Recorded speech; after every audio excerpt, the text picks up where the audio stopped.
Welcome to the Art of Listening to Your Body podcast. My name is Jin Ong and I'm your host. I love talking about the mind-body connection and how your physical body manifests your emotional state and how this leads to living a life grounded in values and driven by purpose.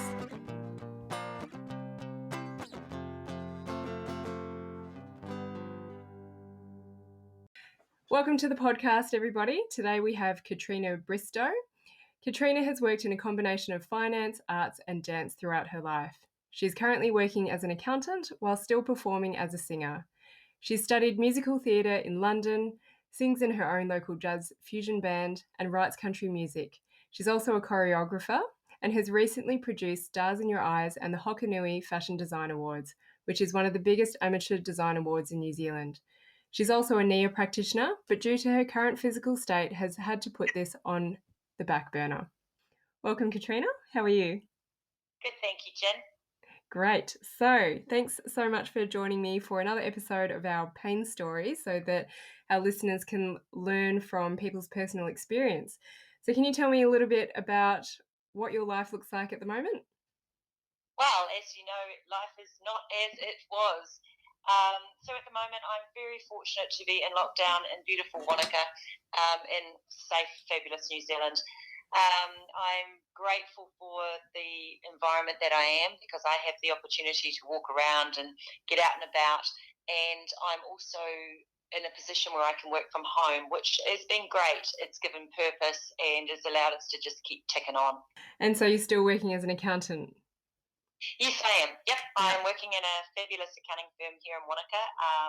I recently joined them at the start of this year, not aware of what was coming up and the changes, and I'm really pleased to work in a company that's able to front foot what we're doing and step forward and make us feel safe. And look after our clients. Yeah, great. That's amazing. All right. So shall we get straight into what the injury or illness is that you've experienced over the last couple of years? Absolutely. 3 years ago, Jen, I was diagnosed with rheumatoid arthritis. It came on the back of a long investigative process where I was trying to understand what was happening in my own body.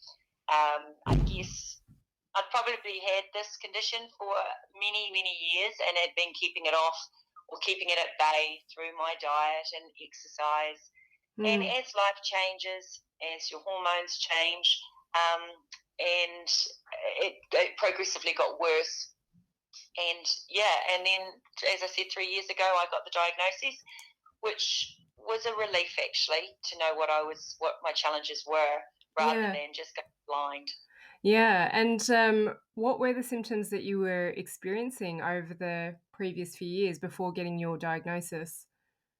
Well, interestingly enough, I think it was back in 2000 that I first started to feel aches and pains in my wrists, but nothing that was, crippling at all. I've always had hip problems, and as a dancer, I danced my whole life. I put that down to injuries. So over the years, every time a message would come into my body, I was able to explain it away as a reoccurring or an injury that had happened as a result of being actually extremely physical. And then, as an ear practitioner, which is a fantastic practice that helps you rehabilitate yourself through movement, I was able to find a way to move within my body in a much more state of ease. The weird combination was that I loved it so much, I did a lot of it. And then when my body started to scream at me rather than just whisper to me that it had some aches and pains, I chose to take a break away from my movement form and give my body a chance to heal. But what that actually did, it gave it a chance to really come into its own screaming messages. So where the pain started, first of all, was probably in my tailbone. Right. I found a stiffness in my pelvis and was unable to move, couldn't sit or really walk. It shifted, and this was the interesting thing about this illness, is it moves and it disappears and it comes and it goes, and then it moved into my shoulders. and I would be complaining about my left shoulder being sore, and then the very next day it was my right. It progressed then into my feet, which was where the biggest messages were coming to me were from my feet. Yeah. And I couldn't walk, which was very difficult. Mm. And then into my hands. So my feet and hands remained the constant, but it also moved into my jaw, into my back, my pelvis. I never really had it in my knees. Yeah. So it moved around, and it made it very difficult to get a diagnosis. It made it very difficult to understand what was going on myself physically, and emotionally. It made you extremely fatigued. What were the actual sensations that you were feeling in your body? How did the discomfort present for you? Well, a lot of people equate rheumatoid arthritis as if you've got glass in your bones. For me, it was needles. It was like I had needles stacked up on each of my joints, and every time I bent them, those needles pressed into each other. In my hips, when it was at its worst, it felt like they were in a vice being pulled apart. I felt like I was being tortured every single night that I went to bed. And did you feel it more during the day or at night time when you were resting? No, at night time for me. Yep. Definitely was at night time. I guess you quieten down. You're quieting down in your emotions. You're quieting down in your brain, and you're able to really see what's going on. My feet were swollen, which made walking really tough. Yeah. And just for our listeners who aren't familiar with rheumatoid arthritis, it's an autoimmune condition. So autoimmune conditions are when our own immune system starts to attack our own body. And there's a whole variety of different types of autoimmune conditions out there, but rheumatoid arthritis is one that attacks your connective tissue. So quite commonly it does affect your joints, the ligaments, and it can affect organs as well if it does get quite severe. But what's always interesting is where in the body it affects different people. And I put that very much down to the different emotional states. And it is quite typical, Katrina, as you were saying, with inflammatory conditions is they typically feel worse when you rest. And I absolutely agree. It's when you get to stop and you don't distract yourself and you have to deal with just being still, the sensations and the emotions that might bubble up as well. You had fatigue? Yes, chronic fatigue. Yeah, and were you able to work throughout all of this? I continued to work.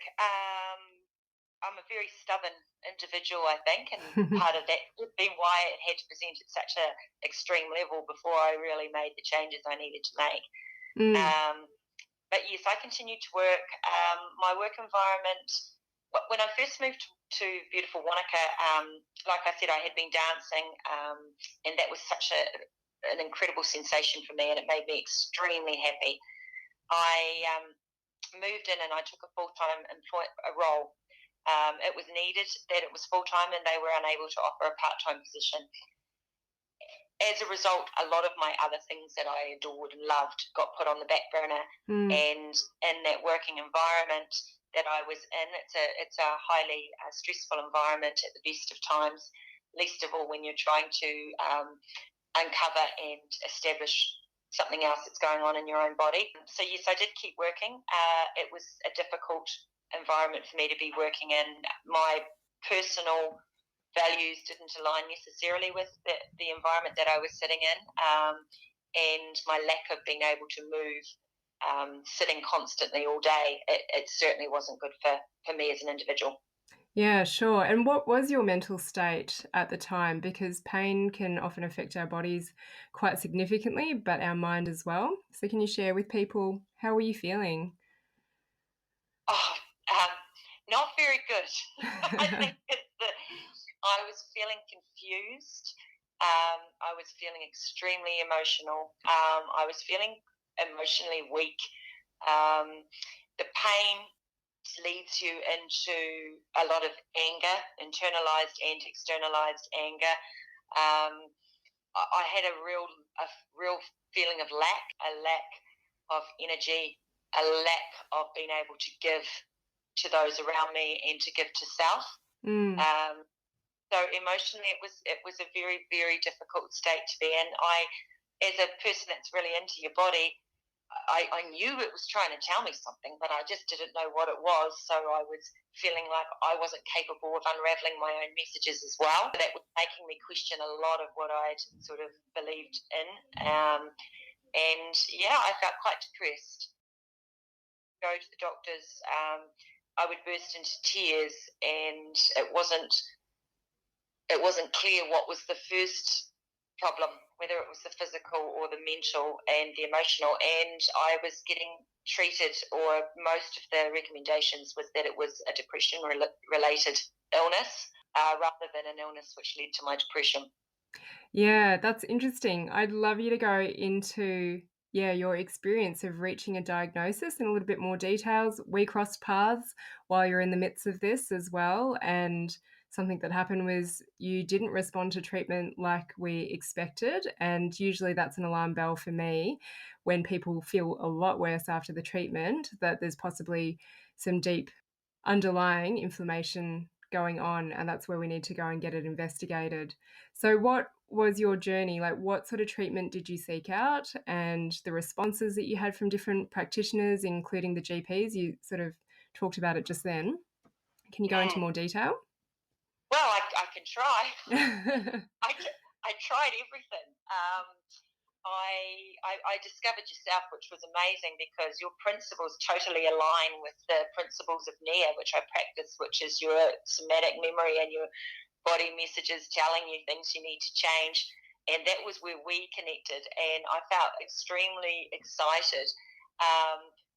But within one of the treatments that we had, the pain level that it left me at was extreme, and it lasted for days. The needlework and I love needlework, and I've had real success with that in the past. But the inflammation in my body must have just been such that it just couldn't bear it. That experience in itself did frighten me, because everything that I had believed in or reached to previously wasn't actually working. Yeah. And each time I went to the doctors, I tried meditation. I love yoga. I tried everything I could reach out and get, herbs, but I knew that I needed to go to the doctor. I knew it was a physical problem, and I kept going back, and they tried extremely hard to help me. But it's difficult when you present with so many things. I even got welts all over my face that were, they couldn't identify what they were from. So you go in there and you make your appointment, and on that particular day you've got a sore hip or something. By the time you get there, you've got welts on your face and swollen fingers. Yeah. And it's really extremely difficult for them to work out what is actually happening versus what perhaps not happening. And then I was really lucky, and the medical system here in New Zealand's amazing, and in Wanaka they're fabulous. They really did everything they could to help me.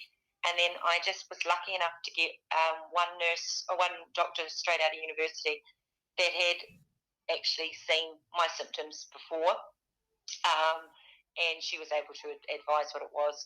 But I'll also mention that through all of that, I'd been going through fertility issues and another backlog of problems that perhaps were the first things that I would mention when I went to the doctor. Yeah. Because they were ones at the front of my mind. Yeah. So she was able to ask some questions which got me to go deeper. As soon as she was able to do the blood test and give me the diagnosis, they sent me to a specialist in Dunedin. And she was incredible, but it got worse before it got better. Was there any fear around getting a diagnosis? Because I think some people worry about what they're going to find out. Yes, there was a lot of fear. And I remember talking to you, Jen, when I was on my balcony here one day, and we were talking through what was going on, and I was going in my head, this is arthritis, this is arthritis, this is arthritis, and I knew what it was. As a dancer, one of your biggest fears is losing your ability to move. Yeah. And that was something I wasn't quite comfortable with. And we talked a lot about whether or not the life you were living was in line with that, because you're such a creative, being a dancer and a singer, and you really loved your Nia and you wanted to put it out there.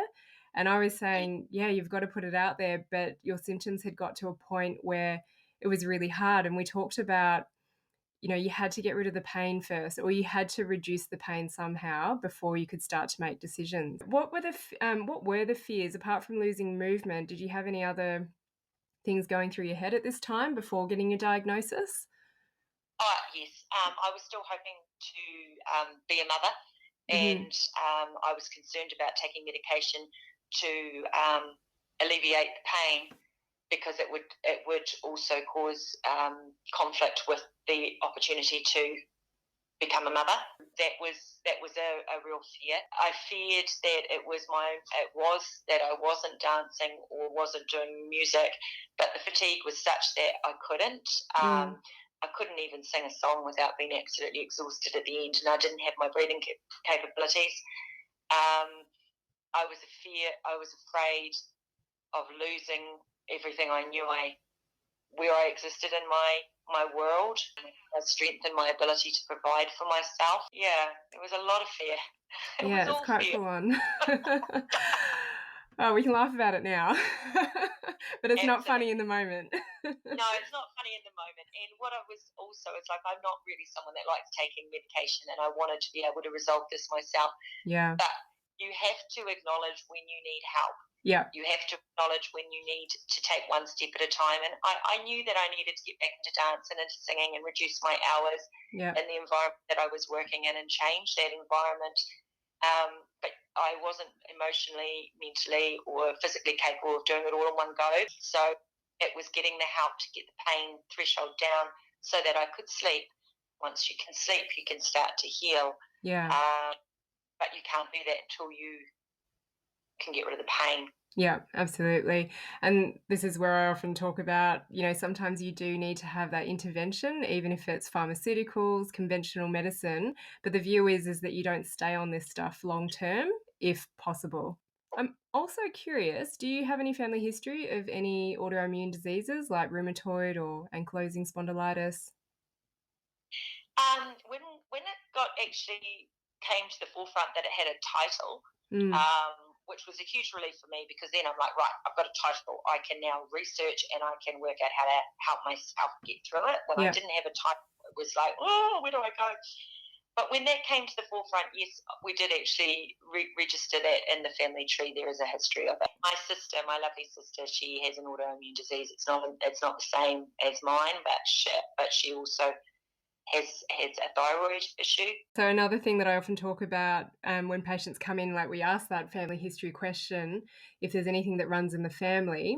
And there are some people that have this belief that if it runs in their family, they're going to get it. However, we talk a lot about environment and stresses, and you may have the gene, but you don't have to switch it on.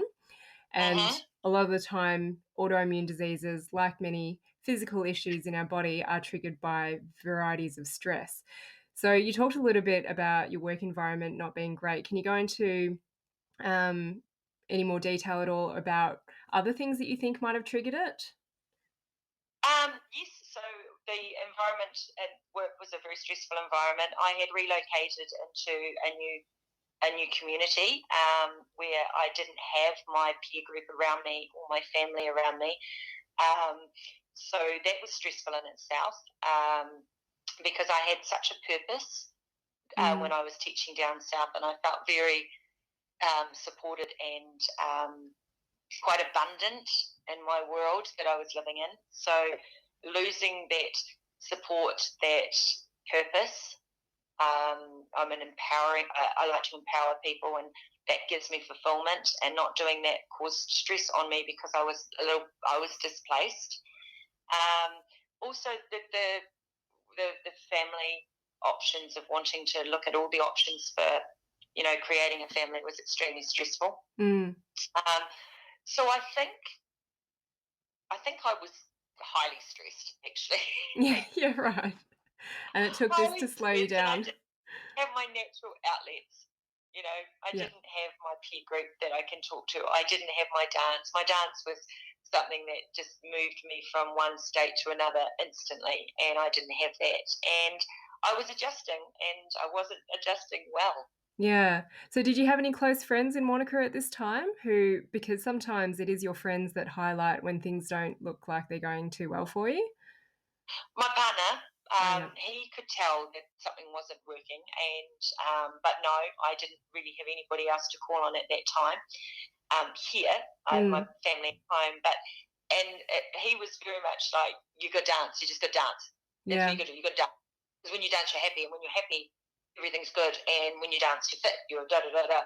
But it had progressed to a state where I couldn't dance, and so my normal crutch or clutch my normal go-to was taken from me, and I Yeah. did try, but I just didn't have it. I didn't have the physical ability to. So no, I was missing a community, and I'm really grateful over the time that I've been here that I've created and found a community, and I've met some wonderful people. And my fabulous brother and his partner and kids have moved to town, and through no fault of anybody's, I wasn't able to reach out because I was so fatigued. I wasn't Yeah. able to get out and meet those people. They are here. They exist. I couldn't see them Yeah. because I didn't have my eyes open because my eyes had like a horse with the blinkers on. It's when we get to really value who we have around us during these Yeah. times. Mm. And you also talked a lot about just your identity that you were attached to and the fear of losing that. That's something that's also very common with people who are faced with these quite severe injuries or illness and just wondering how are they going to reinvent themselves after this. So, what changes have you made? Well, I was very much not wanting to go on all the medication when I first went to my specialist, and I was like, I can beat this my way. And she was wonderful and said, actually, you can't. Yeah. Not really, anyway. So I got put on a heavy concoction of drugs. The prednisone was life changing in terms of it really did help with the pain at the time, but it was life changing in the terms of it really interfered with my mental state. Mm. My doctor called them steer rage. Yeah, which was not good. And so I made a goal for myself that I wanted to be off my steroids, and I set a time frame, and I came off them quite quickly with the guidance of my specialist. Um, it was difficult. It was hard. It was extremely hard on my family, friends, relationships. But it was something that was really important to me. So I found my way off the steroids, but I was heavily taking painkillers as well as my other gene altering drugs and things. Mm-hmm. Then I came across a program called the Paddison Program, which really aligned with me, and I started following his program, which was basically plant-based food Mm-hmm. and changing the way you eat and what you eat. The interesting thing about it is I'd had a friend of Paul's come to see me, and he had had huge success with going on the keto diet. Yep. But when he mentioned the keto diet to me, it just didn't sit in my bones and my body well at all. But then when I think back, I wasn't much of a meat eater most of my life. Mm. And I'd always been more plant-based driven than I had been meat. And so when I listened to that message of the absolute categoric, no, I'm not going down the meat option. And then I discovered the Paddison Program, and I followed that, but very rigidly. And within 2 weeks, I was able to stop my 4 painkillers a day down to 1, and then within another 2 weeks after that, I stopped taking them altogether. So it enabled me to get off my steroids and my painkillers. For me, I'm extremely grateful for Clint Paddison and his program. It came to me at the right time. It aligned itself with my natural predisposition towards food groups and things like that, and it just explained the need for sleep, Yeah. the need to look after yourself, the need to make small changes that have massive impact. So that was sort of the first real thing that I did that I found success with. Admittedly, I'd already moved through being on my medication for a year, so admittedly the levels in my body had started to adjust, and my blood readings were getting better. So it could have been a time combination, but intrinsically and in my heart of hearts, I believe it was a combination, and it was listening, the art of communication with self, listening to what my body had often told me. Drop the meat. I love meat. I'm a stuffing girl. But cut it down, change the dairy, get off the coffee, up your lemons and things like that. And I've allowed a little bit back in now that I've got it into a point of control. And when I do get a spike or a flare, I do know how to get rid of it, and it's through food for me. Yes, right. And how did you find implementing those changes? I found them fine. Yeah, because I needed to. I was at that point where I had to make changes. And other people found it harder than I did. People around me were like, well, don't you want to have that burger? Yeah. Yes.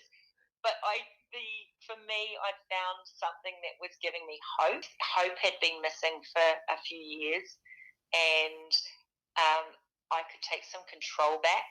And it was, the thought of it not working was way harder on me than the thought of missing out on something, because the pain levels subsided dramatically. It's not worth it to trigger them. No. And, as you get healthier in your health, in your heart, in your physical, in your emotional, and in your mental, you can actually start to handle those things again. But when everything was depleted, you can't. Yeah, it's another stressor for your body to cope with. Yes. And how did you come across the Paddison Program? Now, that was just luck.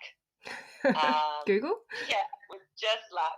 I had been reading about inflammation, how to get out of my diet, and all sorts of things. And yes, those books were all really useful. But because Clint Paddison had rheumatoid arthritis himself, he was able to communicate on a level that you could understand and use the words and the language that I could understand. I've just drifted how I came across that. How I came across it originally is I tried to join some self-help groups for rheumatoid arthritis to help me get an idea of what was going on, and I found them incredibly depressing because they were like a real doom and gloom approach to, now I've got this, or this happens next. And when I was just found a podcast of Clint Paddison's, his approach was so positive, and what you can do and how you can do it, it just aligned itself with me. He doesn't make any outlandish claims, or nothing's crazy or unattainable. You don't have to pay lots of money to join his group. He's got an online book and I felt I could trust him and his story. It is really great when we can be inspired by other people who have come out the other end of certain injuries or illness, and just take those bits and pieces that resonate with us. Absolutely. Quite affordable as well. Yes, it was, and it is. He does offer support groups, and you can take it to the next levels if that's appropriate for you. For me, I just really needed his book, which was an online book, and I love his podcasts, his little reminders, his success stories, and they just keep me in tune. They keep me in check. They act as a little benchmark for me to go, you're slipping. Don't forget where you could slip to. And it's definitely affordable. Okay, that's great. I'll put the links to the Paddison Program in the notes as well, so people can access it if they want to do a little bit of their own research. Absolutely. And his theory is that we should be able to get most of the stuff out of our garden or out of our food groups. Yeah, and diet is a great place to start because we all have to eat. And I think it will often highlight for people when they change their diet about how, it may have been healthy, but it just wasn't quite right for them beforehand, especially when you've got these conditions going on. So I've known people to try keto diets and paleo diets, autoimmune paleo, vegan diets, all sorts of things, and for rheumatoid arthritis, and they've all resonated with different parts of it. So there's no one size fits all. You might have to take bits and pieces from each one because we're all individuals. Absolutely. I couldn't agree more, Jen. What other changes did you have to make? Did you continue working throughout all of this, or did you take a break? I reduced my hours down when I realised what I was faced with and made sleep my priority. That was quite hard because not only did I lose on the income side of things, I wasn't so involved in that firm and whatnot. I also lost connection with a lot of my friends and my family simply because I was putting into place some protection mechanisms for myself, trying to sleep as many hours as I possibly could, because sleep just made a huge difference. And also was finding it a bit hard telling my story if people asked, because I was living it at the time, and it would bring up all sorts of emotions and feelings, and hearing other people's wonderful situations they were going through while you're on a battle yourself can be quite hard. But so I implemented a lot of self-care, and so I changed my diet, and then I took some time off work, and I found recently joined another work environment which it just sits better with me, and it feels good. And I started moving as much as I possibly can. My goal by March was to be walking, and yes, I'm doing a lot of walking. Oh, I did buy, it's a random thing, but I did buy one of those vibrating machines that you can stand on. As an ear practitioner, I totally felt the need to get your vibrations moving through your body and keep your body moving. But when you can't move it yourself, it's like, oh my God, what am I going to do? So I did find one of those, and it really helped because it got the adrenaline flowing, and it enabled me to start doing small amounts of movement again. And I would just start with just my feet or just my hands. And so the major changes were a change in where I placed all my hours in an environment which was better suited to me, trying to get some movement in, changing my food groups, a bit more self-care, a bit more self-love, back to meditating, and trying my best to stay sane. And I'm not succeeding all the time by any stretch of the imagination.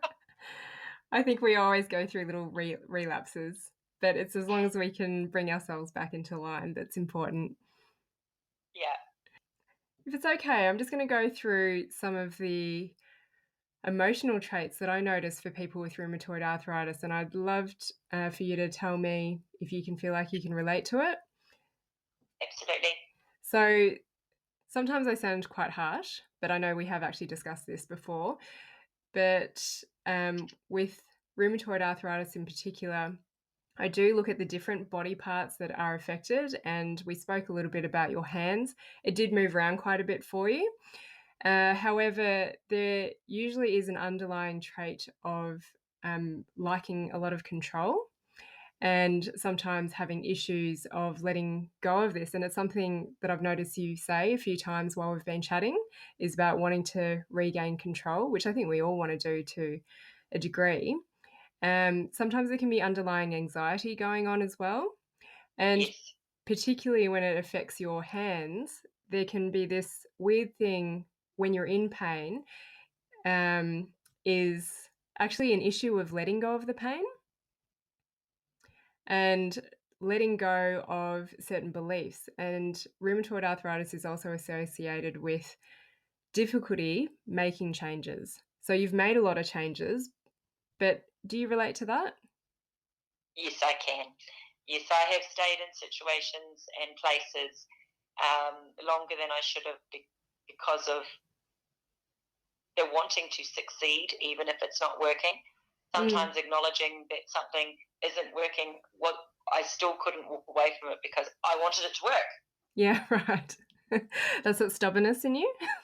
Yes, absolutely.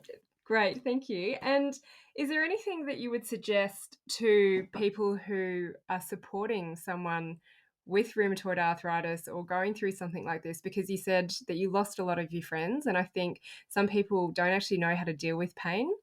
It happens in all sorts of situations. Like, how do you support a friend who is getting divorced or a friend who's just lost their parent?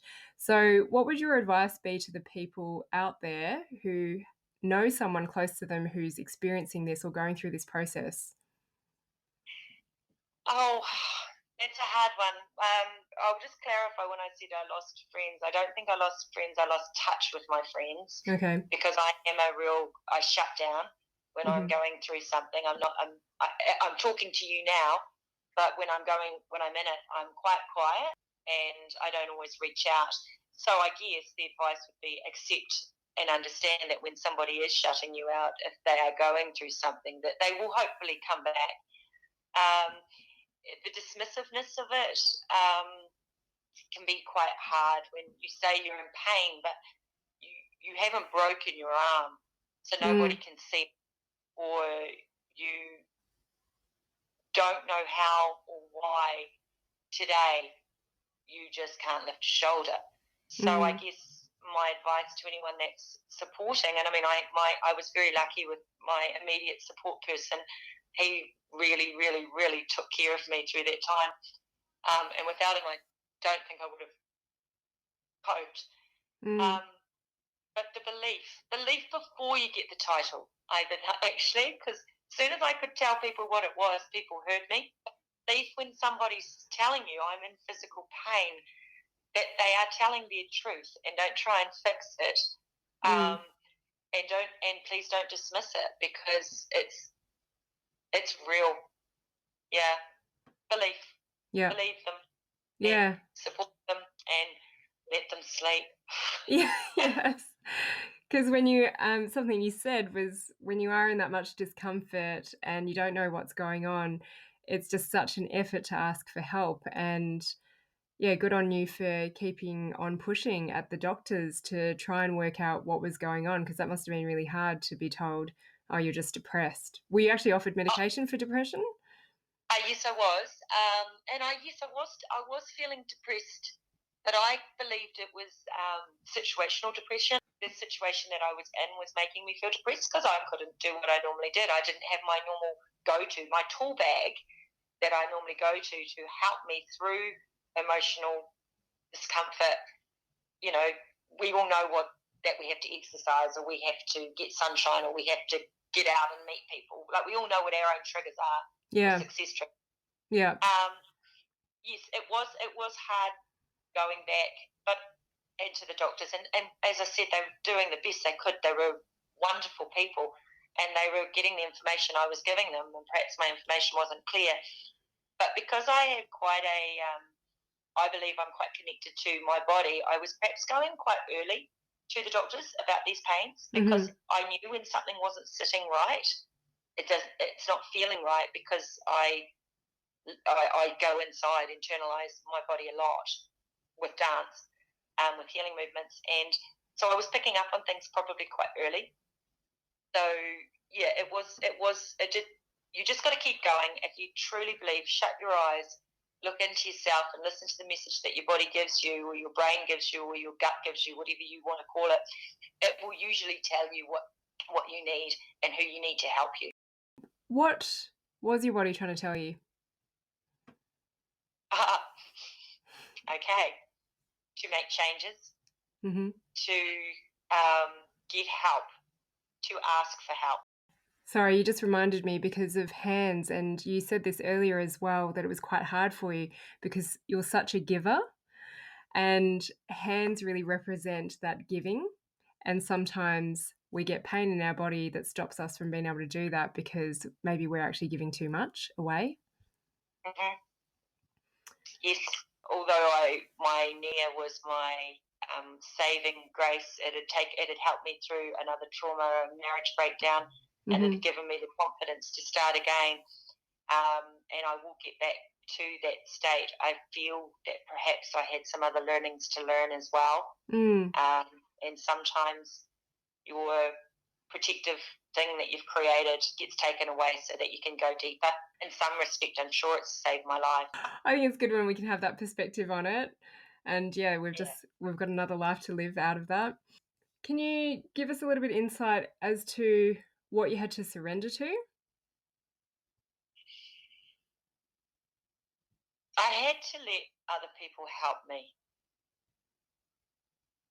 I had to give over being in charge. I had to give over being happy. I had to trust other people to look after me. Yeah. had to give in to the pain and not fight it. And are you still taking some medications? Yes, I am still taking medication. I was due to have a meeting with my specialist in February to look at reducing the meds that I'm currently on, because that's my ultimate goal, is to eventually get to a point where I am not reliant on them. But at the moment, they are still a necessary concoction. But obviously with COVID-19, I haven't gone to the doctor, so I'll just wait and see where they take this next.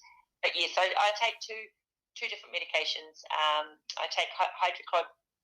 Oh, I can't even say it. I'm not too sure what it is. Yeah, I can't say it. Sounds like you were going to say hydrochloric acid, but I'm not too sure if you're taking that. Oxygen or something. I can't remember what it is.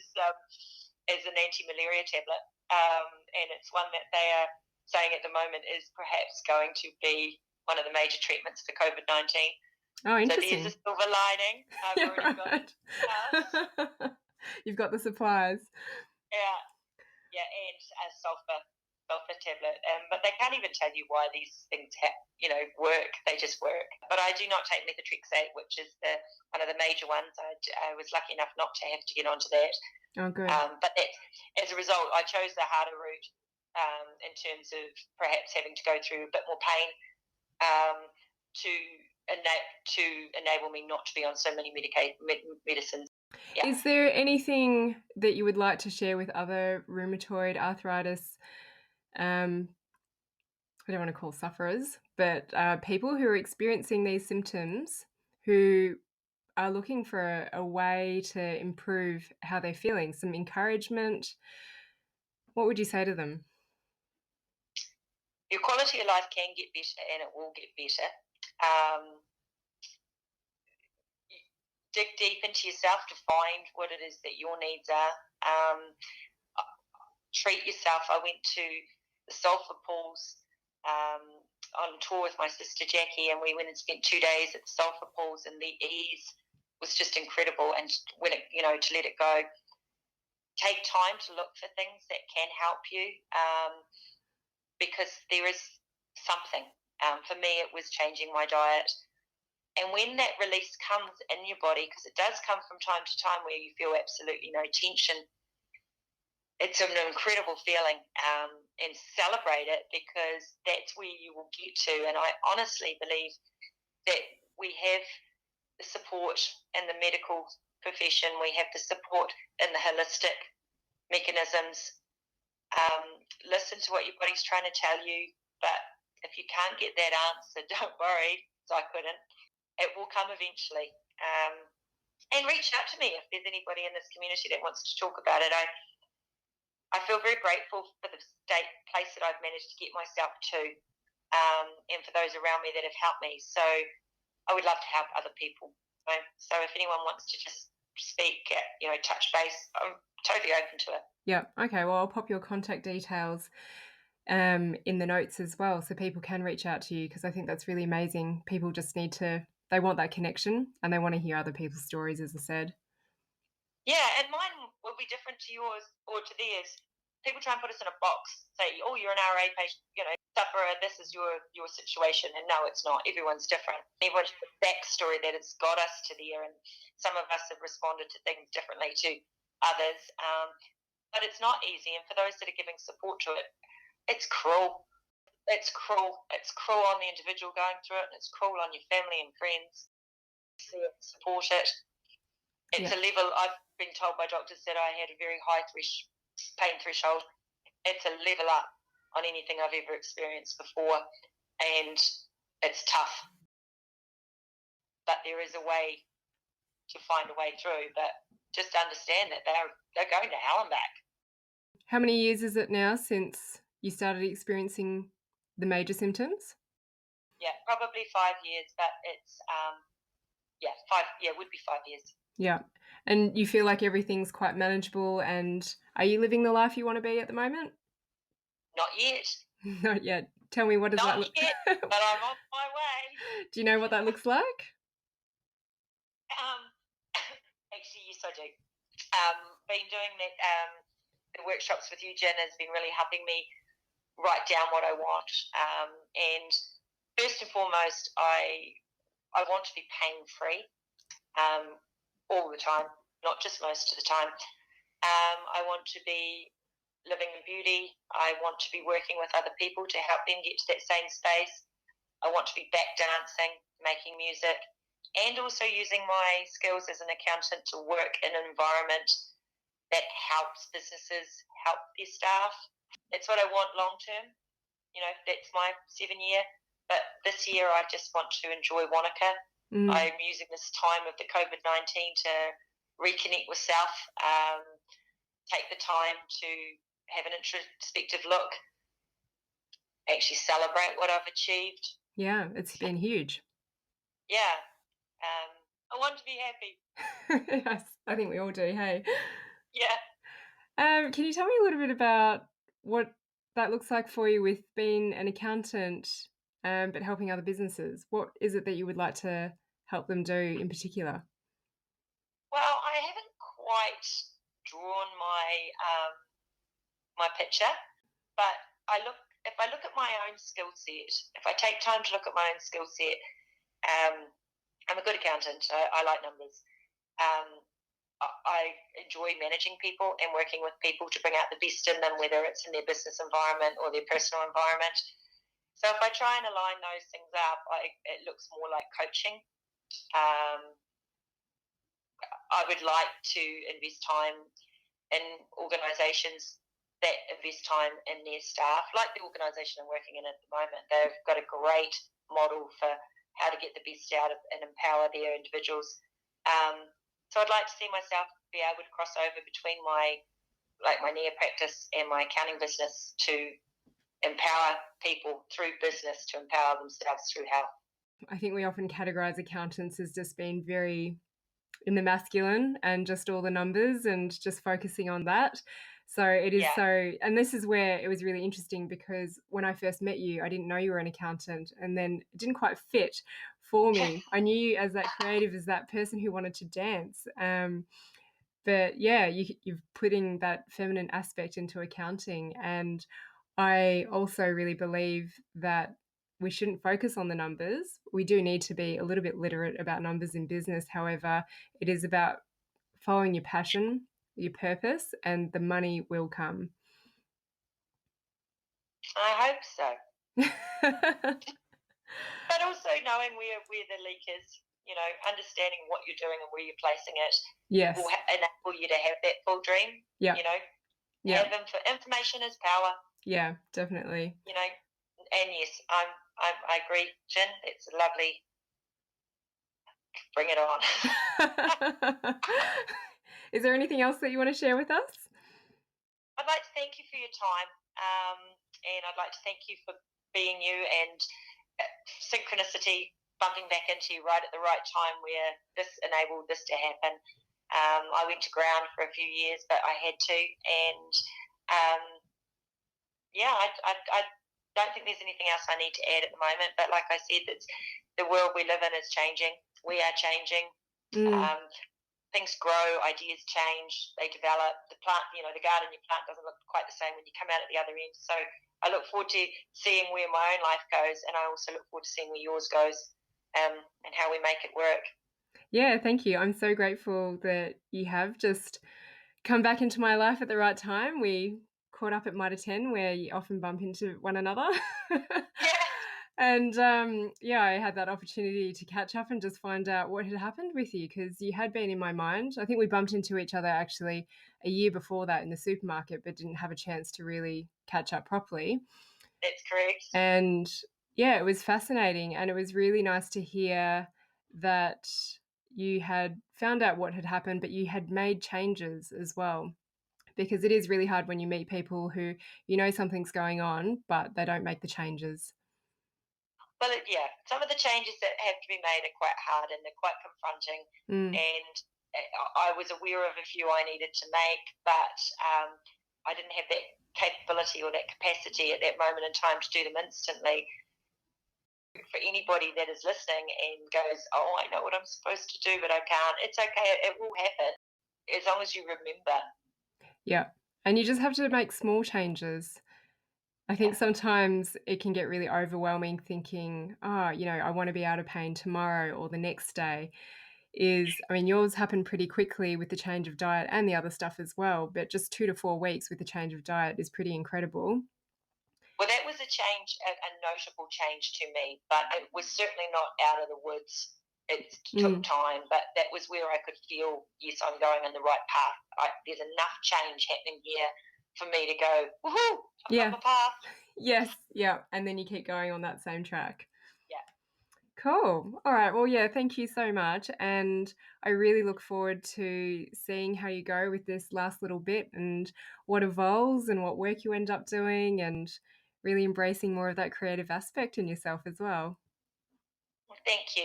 And I'm really grateful that in the last year, I've come across some fabulous musicians in this town and I'm playing music and it makes me happy. And it's good times ahead. Yeah, great. So I would like to just wrap up with 6 questions. And if you can Yes. just give me a brief sentence to elaborate on what it means to you. So, what are you grateful for? I'm grateful for my family and friends. Excellent. And what's your favorite book?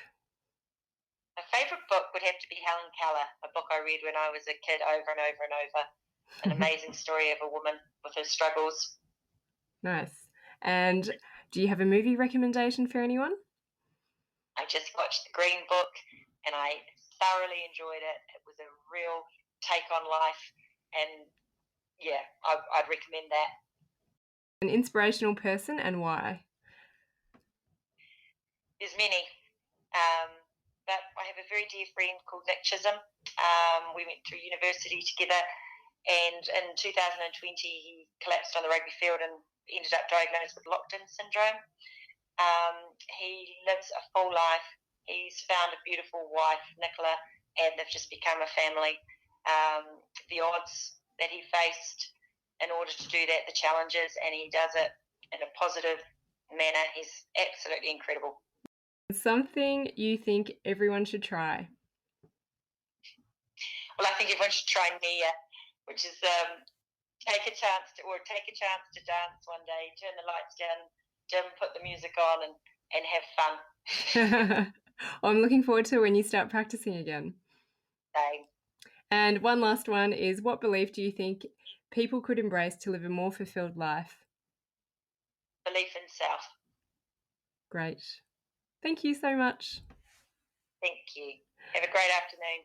I will. And yes, I will pop your details in the notes for anyone to find out about the Paddison Program or if they do want to reach out to Katrina and find out more.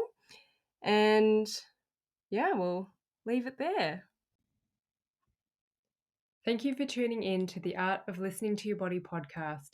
Anything shared during this episode is for information only. It does not replace professional advice from a healthcare practitioner. If you are experiencing pain, injury, or illness, seek advice that is catered to your individual needs. Thank you for listening to this podcast. If you enjoyed it and want to hear more, please subscribe and share this with your friends. You can find me on Facebook and Instagram. My handle is The Art of Listening to Your Body. If you're interested in getting started with a foundational exercise, head to my website, planningpowerhouse.com, and grab your free core values worksheet.